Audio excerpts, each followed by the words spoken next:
फरार अमृतपाल पर हुआ 5 बड़ा खुलासा।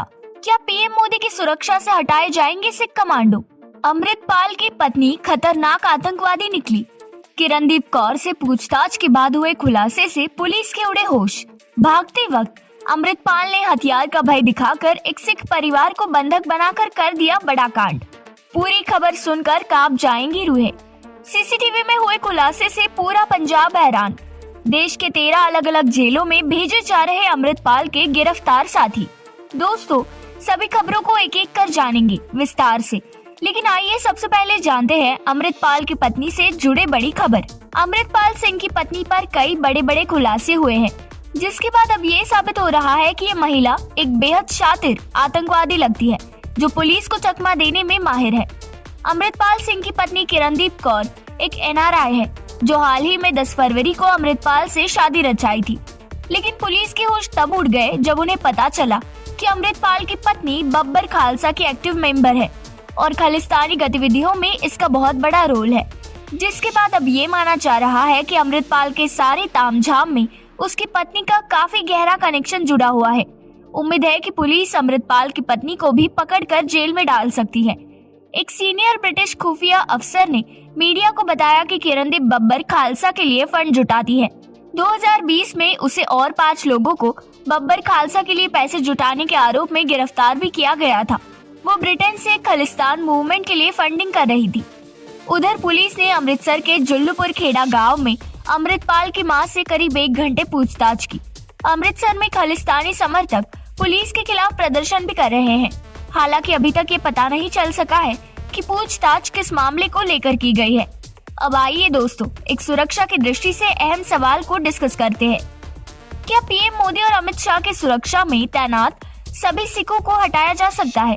देखिए दोस्तों, ऐसा इंदिरा गांधी के समय भी चर्चा किया गया था, जब उन्होंने ऑपरेशन ब्लू स्टार करके भिंडरावाले का खात्मा किया था। उसके बाद कई खालिस्तानी समर्थक सिख इंदिरा गांधी से बेहद नाराज थे। ऐसे में जब इंदिरा गांधी की सुरक्षा में तैनात सिखों को हटाने के लिए उनसे पूछा गया तो उन्होंने साफ मना कर दिया था। इंदिरा गांधी ने कहा था कि भारत के सभी सिख आतंकवादी नहीं है, इसीलिए मैं अपनी सुरक्षा में तैनात किसी भी सिख को हटाना नहीं चाहती। हालांकि बाद में उनके सुरक्षा में तैनात सिख बॉडीगार्ड ने 14 गोली मारकर उनकी हत्या कर दी थी, जिसके बाद दिल्ली की सड़कों पर मासूम सिखों का कत्लेआम हुआ था। एक तरह से देखा जाए तो आग लगाने वाले खालिस्तानी लंदन में मलाई चाट रहे थे और वही हमारे मासूम सिख परिवार दिल्ली में मारे जा रहे थे। आज भी कुछ सिख संगठन के पन्नू जैसे नेता भारत के अंदर सिखों को भड़काना चाहते हैं। वे चाहते हैं कि एक बार फिर से 1984 जैसा दंगा हो जाए और भारत पूरी दुनिया में बदनाम हो जाए।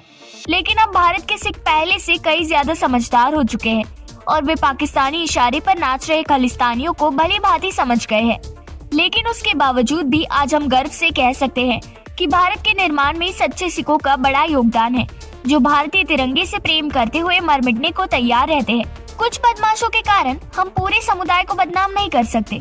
पाकिस्तान और आईएसआई के इशारे पर कुछ खालिस्तानी समर्थकों ने भारत में रह रहे सिखों की शांति तबाह करने की कोशिश की है, ताकि पूरा भारत जलता रहे।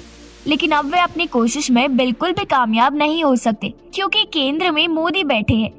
आज एक बार फिर से वही परिस्थिति पीएम मोदी और अमित शाह के सामने खड़ी नजर आ रही है। आप सभी देख रहे हैं कि पीएम मोदी और अमित शाह के आदेश के बाद अमृतपाल जैसे खालिस्तानी चूहों को पकड़ने के लिए जबरदस्त अभियान शुरू हो गई है। कई लोग पकड़े जा चुके हैं और बड़े बड़े खुलासे हुए हैं। भागने से पहले अमृतपाल कई बार कह चुका है कि वो अमित शाह को भी इंदिरा गांधी की तरह मरवा देगा। लेकिन जहां तक मुझे लगता है, उसके अनुसार पीएम मोदी और अमित शाह जैसे शेर अमृतपाल जैसे झूठे खालिस्तानी चूहों की धमकी से डरने वाले नहीं हैं, क्योंकि ये लोग सच्चे देशभक्त हैं और किसी भी कीमत पर ये लोग अपनी सुरक्षा में तैनात सिख सैनिकों के साथ भेदभाव नहीं करेंगे। हालांकि इस पर आपकी क्या राय है, नीचे कमेंट में लिखकर बताइएगा।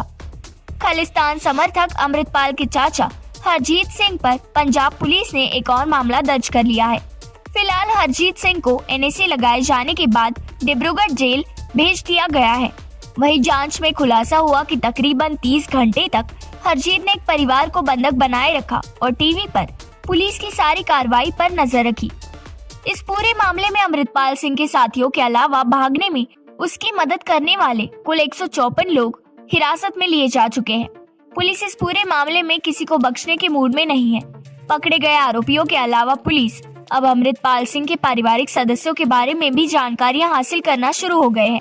पकड़े गए सभी आरोपियों को देश की विभिन्न जेलों में भेजने की प्लानिंग है, जिसके लिए 13 जेलें आइडेंटिफाई की जा चुकी हैं। पंजाब के अमृतसर में 23 फरवरी 2023 को वारिस पंजाब दे संगठन के प्रमुख अमृतपाल की अगुवाई में उसके हजारों समर्थकों ने जमकर बवाल किया, खुलेआम तलवारें बंदूकें लहराई और बैरिकेड्स तोड़ डाले, पुलिस वालों और अफसरों के सिर फोड़ दिए। अब आइए दोस्तों, फरार अमृतपाल के कुछ कुकर्मों को खंगालते हैं जो उसने भागते वक्त कुछ सिख परिवारों के साथ किए। वो सुनकर किसी की भी रूह कांप जाएगी। वारिस पंजाब दे के चीफ अमृतपाल की तलाश में पुलिस का ऑपरेशन लगातार 5वें दिन भी जारी है। जिस बाइक से वो भागा उसे पुलिस ने बरामद कर लिया। बाइक जालंधर से करीब 45 किलोमीटर दूर दारापुर इलाके में लावारिस हालत में मिली। एक दिन पहले अमृतपाल की एक तस्वीर सामने आई जिसमें उसका हुलिया बदला हुआ है। उसने दाढ़ी कटवा ली है, पारंपरिक सिख बाना उतार दिया है और पगड़ी में है। शर्ट और जींस में बाइक पर बैठा दिख रहा है। पुलिस के मुताबिक अमृतपाल ब्रेजा कार से नंगल अंबिया गांव पहुंचा। यहाँ उसने गुरुद्वारे के ग्रंथी को बंधक बनाया और यहीं पर हुलिया बदला। इसके बाद वो बाइक से फरार हो गया। जालंधर के नांगल अंबिया गुरुद्वारे के ग्रंथी रंजित सिंह और उसके परिवार को बंधक बनाने के आरोप में अमृतपाल के खिलाफ शाहकोट थाने में एक और एफआईआर दर्ज की गई है। पुलिस ने ब्रेजा कार शाहकोट में मनप्रीत मन्ना के घर से बरामद की है। मन्ना को अमृतपाल का मीडिया एडवाइजर बताया जा रहा है। ब्रेजा कार से राइफल, वॉकी टॉकी और तलवारें जब्त की गई है। अमृतपाल ने इनका इस्तेमाल किया था। आखिरी बार वो ब्रेजा में सवार हुआ। अमृतपाल सिंह का परिवार सुप्रीम कोर्ट का रुख कर सकता है। बुधवार सुबह ही सुप्रीम कोर्ट के कुछ वकील परिवार से मिलने के लिए घर आए थे। 18 मार्च को पुलिस ने प्लानिंग के अनुसार अमृतपाल की मर्सिडीज कार का पीछा शुरू किया। अमृतपाल को इसकी भनक लग चुकी थी। अमृतपाल ने अपनी मर्सिडीज को शाहकोट मेगा हाईवे पर बाजवा कला गांव के पास बनी फ्लाईओवर के नीचे छोड़ दी।